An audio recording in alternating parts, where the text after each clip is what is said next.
If you have plants like the beautiful Pye Weed, which have these really cool frazzled flowers, but spread like crazy because of these seeds, rather than just deadheading and letting the flower and the seeds spread because they fall, I would recommend very carefully removing this. If you don't, you just planted all those.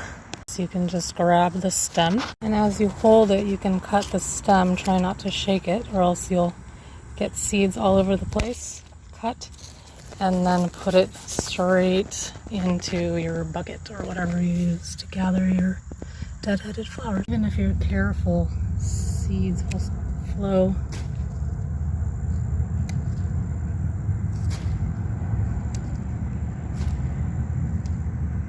You can see how the seeds fly everywhere if you shake it. You risk all of these seeds spreading all over your garden, and they will.